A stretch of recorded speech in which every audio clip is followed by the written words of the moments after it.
Pinalalabas umanong galing sa sariling bulsa ng ilang kongresista ang pinamumudmud nilang pera sa pag-iikot sa bansa.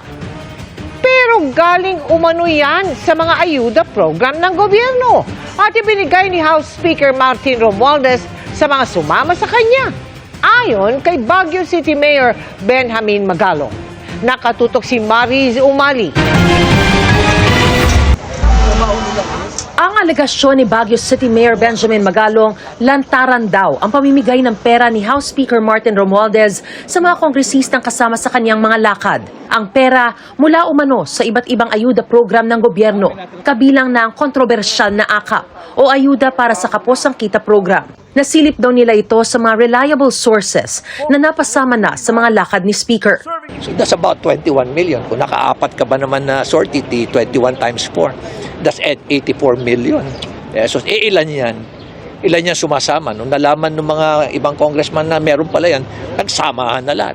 Ang perang ito pinalalabas naman daw ng mga nakatanggap na kongresista na galing sa kanilang sariling bulsa kapag kanilang pinamudmud na. How can they disburse this fund na ganun na lang makadali? Palalabasin pa nila na paparamdam nila sa tao na galing sa amin to. At magkakot pa sila, meron ba yan sa iba? Ginagawa ba yan sa iba? Ganun pa yung mga parinig. So nakakalungkot isipin. Sinubukan naming kunin ang pahayag ni Speaker Romualdez pero wala pang binibigay na tugon ng kanyang tanggapan. Sabi naman ng Department of Social Welfare and Development, imposibleng mga kongresista ang mamahagi ng mga ayudang ito. Hindi ito posible since kami mismo ang nagdi-disburse ng funds for AICS and AKAP. This is done through our social workers, through all of our workers in the field, sa satellite offices, pati na rin dito sa central office. As for the DOH and the DOLE, I believe ganun din yun. Kasi these funds are through the department, di ba? So the funds are with us and with the respective departments.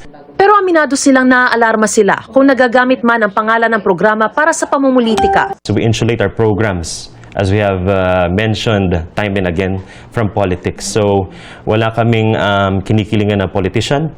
Si Congressman Joey Salceda, wala raw alam tungkol sa sinasabi ni Magalong. Hindi ko alam kasi hindi pa ako sumasama. Sa Bicol? Sa Bicol? May sarili ako, doon ako. Pero yung pinamudbud doon, yung galing kay Speaker, pero hindi sa akin. Yung bigas, galing pa lang kami kay Christine, Typhoon Christine. Timing naman na nandun si Speaker. Tiniyak naman ni House Appropriations Committee Chair at ako Bicol Party List Representative Zaldi Co na ang AKAP ay malinis at walang bahid katiwalian. Sa isang panayam idiniin ni Co na ang AKAP ay hindi pork barrel dahil ang Department of Social Welfare and Development o DSWD ang humahawak ng pondo at tumutukoy ng mga benepisyaryo.